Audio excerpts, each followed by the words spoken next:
വേദ ജോലി കഴിഞ്ഞ് നേരത്തെ വീട്ടിലെത്തുന്നു. അത് ഗൗരിമോൾക്ക് വലിയ സന്തോഷമായി.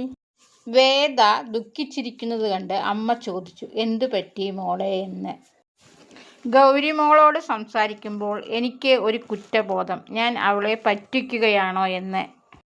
കുറെ കാലം കഴിഞ്ഞ് അവൾ സത്യങ്ങൾ മനസ്സിലാക്കുമ്പോൾ അവളുടെ അമ്മ ഒരു മോശം സ്ത്രീയാണെന്ന് അവൾ വിചാരിക്കുമോ? എന്താ മോളെ ഇപ്പോൾ അങ്ങനെ തോന്നാൻ? അവളുടെ അച്ഛനെ മറച്ചു വെച്ചിട്ട് വേറൊരാളെയല്ലേ അച്ഛനായിട്ട് അവൾ കാണുന്നത്? എല്ലാ സത്യങ്ങളും മറച്ചു വെച്ചത് മോളുടെ ജീവൻ രക്ഷിക്കാനല്ലേ? അങ്ങനെയാണെങ്കിൽ ഞാനും തരുണിനോട് തെറ്റല്ലേ ചെയ്തത്? അവനോട് സത്യമൊന്നും ഇനിയും തുറന്നു പറഞ്ഞിട്ടില്ലല്ലോ. നമ്മൾ ചെയ്തത് തെറ്റല്ല. അമ്മ എന്ന നിലയിൽ നമ്മൾ രണ്ടുപേരും ചെയ്തത് ശരിയാണ്. വേദ നല്ലൊരു നിലയിലെത്തണമെന്ന് ഞാൻ വിചാരിച്ചു. അത് നടന്നു. ഇനി നീ സത്യങ്ങളെല്ലാം തരുണിനോട് തുറന്നു പറയാൻ പറയുന്നുണ്ട്. വേദ, എനിക്ക് മോളെക്കുറിച്ചല്ല ഇപ്പോൾ ഭയം, തരുണിനെക്കുറിച്ചാണ്. തരുൺ ഈ സത്യങ്ങളെല്ലാം അറിയുമ്പോൾ അത് എങ്ങനെ ഉൾക്കൊള്ളാനാവും എന്ന്. അമ്മ പറഞ്ഞു, അതെനിക്ക് അറിയില്ല, പക്ഷേ നിങ്ങളെ അവൻ ഒരിക്കലും വെറുക്കില്ല. ഗൗരി അവിടേക്ക് വന്ന് പറഞ്ഞു, എല്ലാവരും മാളിലേക്ക് പോകാൻ റെഡിയാവാൻ, അച്ഛൻ നേരത്തെ വന്നിട്ടുണ്ട്. സേതുലക്ഷ്മി പറഞ്ഞു, ഞാൻ വരുന്നില്ല, നിങ്ങൾ പോയിട്ട് വരാൻ. ഗൗരി അതിന് സമ്മതിക്കുന്നില്ല. അച്ഛമ്മ വരുന്നില്ല എന്ന്. തരുൺ അമ്മയോട് റെഡിയാവാൻ പറഞ്ഞു. അപ്പു ക്ലാസ് കഴിഞ്ഞ് വന്ന് ചെറിയച്ഛൻ്റെ അടുത്തേക്ക് പോകുന്നു. വിക്രം അപ്പുവിനെ കണ്ടുവിടാൻ, നീ ചെറുതത്തെ പോലെയല്ല, നല്ല മാറ്റമുണ്ട്.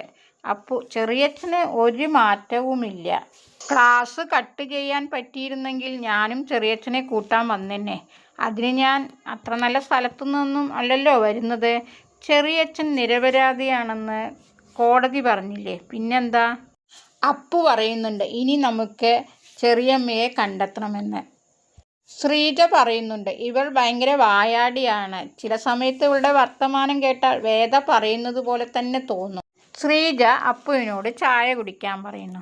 അപ്പു പറഞ്ഞു, ഇപ്പോൾ വേണ്ട, 1 മണിക്കൂർ കഴിഞ്ഞാൽ നമുക്ക് ഊണ് കഴിക്കാമല്ലോ. ഞാൻ പോയി കുളിച്ചിട്ട് വരാം. അച്ഛൻ വിക്രമിനോട്, ഇപ്പോൾ ശ്രീജയ്ക്കും വിശ്വത്തിനും നല്ല കഷ്ടപ്പാടാണ്. പക്ഷേ അവരാരോടും ഒന്നും തുറന്നു പറയാറില്ല. എൻ്റെ പെൻഷൻ കാശ് അവരോട് എടുത്തോളാൻ പറഞ്ഞാൽ അതും അവർ എടുക്കുന്നില്ല. വിക്രം, ഞാനും ഇവിടെ ഇരുന്നാൽ അവർക്കതൊരു ബുദ്ധിമുട്ടാവില്ലേ? അച്ഛൻ പറഞ്ഞു, അതൊരു ബുദ്ധിമുട്ട് തന്നെയാണ് അവർക്ക്. ഇനി നീ എവിടെ പോവുകയാണെങ്കിലും നിൻ്റെ കൂടെ ഞാനും വരുന്നുണ്ട്. തരുൺ മോളോട് ചോദിക്കുന്നുണ്ട്, ഗെയിമൊക്കെ എങ്ങനെയുണ്ടായിരുന്നു? നന്നായിരുന്നു അച്ഛാ. ഭക്ഷണം എങ്ങനെയുണ്ടായിരുന്നു? അത് നന്നായിരുന്നു. നൂഡിൽസിന് കുറച്ച് എരിവുണ്ടായിരുന്നു അല്ലേ അമ്മേ? ഗൗരി അച്ഛനോട്, ഇനി നമുക്ക് എല്ലാ ആഴ്ചയും മാളിലേക്ക് പോവാം. അച്ഛൻ അതിന് സമ്മതിച്ചു. തരുണിൻ്റെ അടുത്ത് മോൾ ചോദിക്കുന്നുണ്ട്, എന്താ അമ്മ എപ്പോഴും ബാക്കിലിരിക്കുന്നത്? എൻ്റെ ക്ലാസ്സിലെ കുട്ടികളുടെ അമ്മമാരൊക്കെ ഫ്രണ്ടിലാണല്ലോ. അതിന് വേദ മറുപടി പറഞ്ഞു, എനിക്ക് ഫ്രണ്ടിലിരുന്നാൽ ഛർദ്ദിക്കാൻ വരുമെന്ന്. ദേവരാജൻ്റെ ഗുണ്ടകൾ തങ്ങളെ പിന്തുടരുന്ന കാര്യം തരുൺ മനസ്സിലാക്കുന്നു. വേദയോട് കുഞ്ഞിനെ മുറുകെ പിടിച്ചിരിക്കാൻ പറഞ്ഞു. വേദയുടെ കുഞ്ഞിന് ചെറിയൊരു പരിക്ക് പറ്റുന്നു.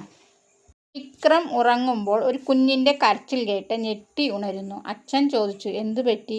എപ്പോഴും എനിക്ക് ഒരു കുഞ്ഞിൻ്റെ കരച്ചിൽ കേൾക്കാം. അമ്മ മരിച്ച ദിവസം തൊട്ടാണ്. ദേവരാജൻ്റെ വീട്ടിലേക്ക് പാതിരാത്രിയിൽ തരുൺ ചെല്ലുന്നു. എന്നിട്ട് ദേവരാജനെ ഭീഷണിപ്പെടുത്തുന്നു. ഞാൻ ആരാണെന്നറിയണമെങ്കിൽ നീ ഡൽഹിയിൽ പോയി ചോദിക്കുക. എന്നോട് ഇനി മേലാൽ ഏറ്റുമുട്ടാൻ വരരുത്. വന്നാൽ നീ വിവരമറിയും. Okay, by.